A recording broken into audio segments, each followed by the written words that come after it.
DPR RI, semangat parlemen modern.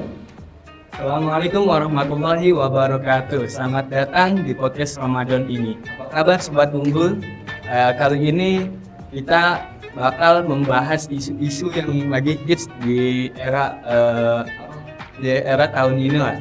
Kira-kira apa tuh topik hari ini? Hari ini topiknya adalah kemiskinan ekstrim. Dari sini kita juga mendapatkan narasumber yang sangat-sangat itu spektakuler yang ditunggu-tunggu lah sama kalian semua. Ini seorang anggota Dewan Parlemen Remaja yaitu Kak Rifaldi. Kak Rifaldi apa kabar? Alhamdulillah baik. Dasar sendiri gimana kabarnya? Alhamdulillah baik. Alhamdulillah baik ya, berpuasa betul. Kak Rifaldi, untuk bisa dijelaskan definisi kemiskinan ekstrem itu kayak gimana sih? Oh baik, jadi mungkin sebelum kita masuk ke pembahasan isu akan kita bahas dulu nih tentang parlemen remaja itu apa gitu. Mungkin kan banyak audiens penonton yang belum tahu nih gitu parlemen remaja itu apa. Jadi parlemen remaja itu adalah kegiatan yang diselenggarakan oleh Sekretariat Jenderal DPR RI pada bulan September, biasanya dilakukan pada bulan September, dan ini dalam rangka memperingati Hari Demokrasi Internasional. Nah, kebetulan saya kemarin menjadi representasi daripada daerah pemilihan Jawa Timur 8. Jadi parlemen remaja ini kita sebagai seorang siswa SMA itu akan menduduki kursi-kursi di DPR RI yang itu akan menjadi simulasi. Jadi gampangannya itu kita ini merasakan gimana sih 5 hari menjadi seorang anggota DPR RI. Jadi kemarin waktu bulan September saya berangkat ke Bogor, ke Jakarta. Yang pertama di Bogor itu saya di Wisma DPR RI. Jadi di situ kita mulai diberikan pembekalan tentang materi. Kebetulan yang kami bahas kemarin adalah tentang KUHP. Karena KUHP ini kan beberapa tahun belakangan ini banyak kontroversi ya tentang KUHP. Nah, setelah itu kita berangkat ke Senayan dan saya menduduki kursi yang ada di ruang paripurna, kursi di ruang sapan rapat, yang dimana ruang-ruangan itu dari sini banyak undang-undang di negara ini telah dilahirkan. Nah, dari situ juga kita dibagi menjadi beberapa fraksi dan dibagi menjadi beberapa peran. Nah, kebetulan saya kemarin menjabat sebagai ketua fraksi. Nah, ketua fraksi yang terbesar. Jadi fraksi-fraksi di DPR RI yang jumlahnya ada 9, dan memang pada aslinya di DPR RI yang asli di pusat itu memang ada 9 fraksi.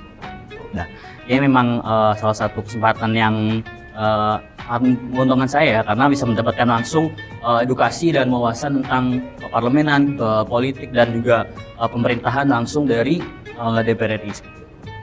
Oke, mungkin itu wawasan anggota Dewan Keparlemenan. Mungkin kalau bisa kakak jelaskan nih, dari kan kakak kan anggota Dewan Parlemen Remaja ya. Definisi tentang topik kita nih, isu-isu tentang kemiskinan ekstrim. Kata saya.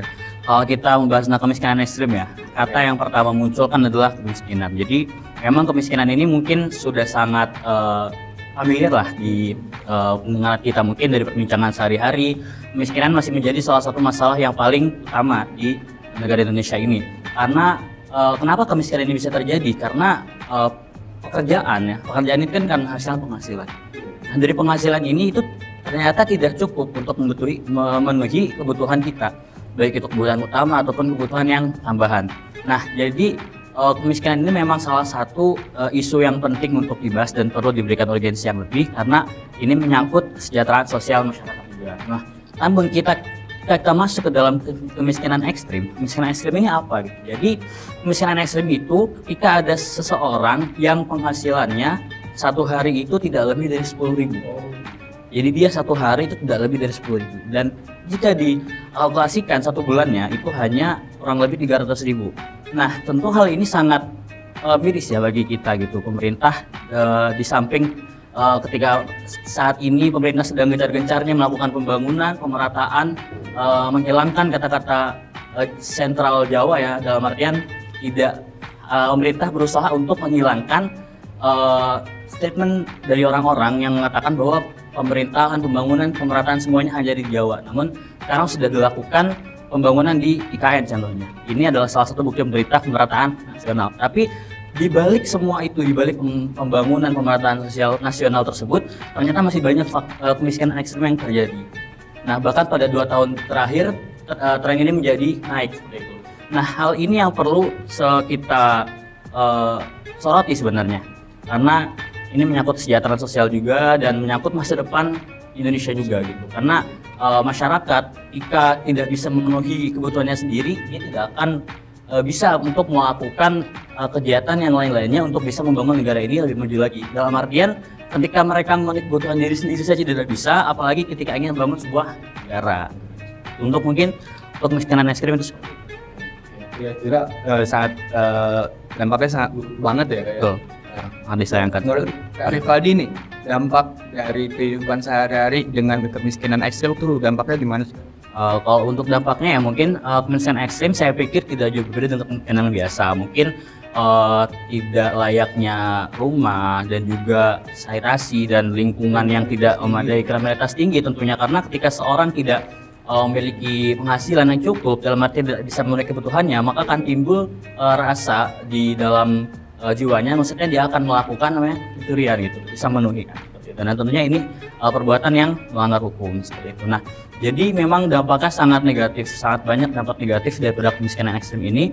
Bisa kita lihat banyak sekali teman-teman kita di luar sana yang mungkin hari ini yang seharusnya mereka duduk di bangku sekolah seperti kita, ternyata harus mencari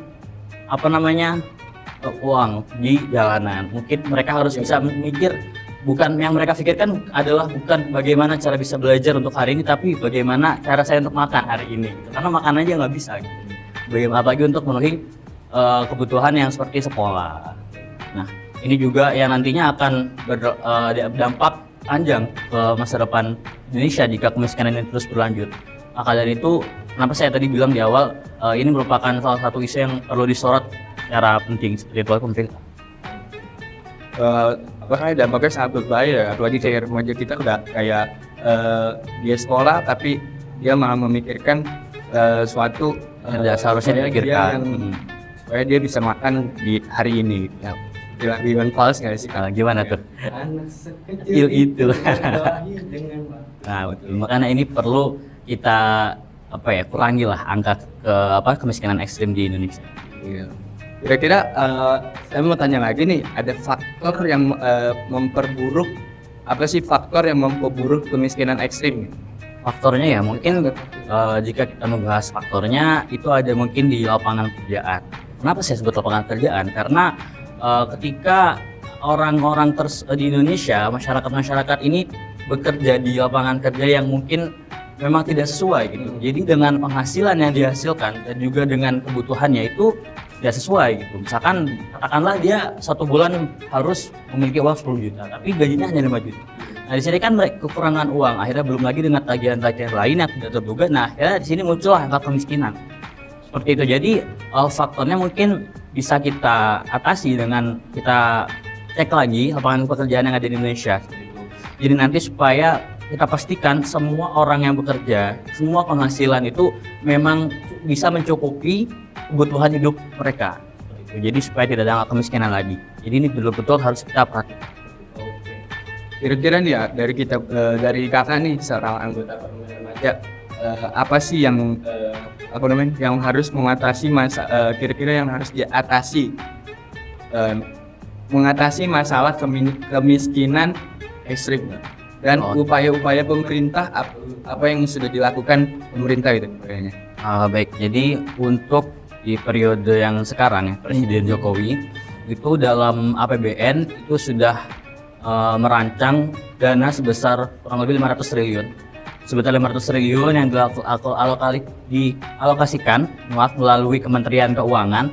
Sebesar 500 triliun ini nantinya akan didistribusikan kepada masyarakat berupa bantuan sosial, bansos. Jadi nanti yang akan diutamakan di daerah 3T, daerah di timur. Jadi memang untuk menghabisi angka kemiskinan ekstrim, mengurangi angka kemiskinan ekstrim itu dengan menggunakan bansos nilai 500 triliun ini. Jadi bansos ini nanti diharapkan untuk bisa didistribusikan dan disalurkan sesuai dengan porsinya, sesuai dengan penerimanya yang memang benar-benar membutuhkan bansos tersebut untuk bisa memenuhi kebutuhan yang dari penghasilannya itu tidak bisa terpenuhi.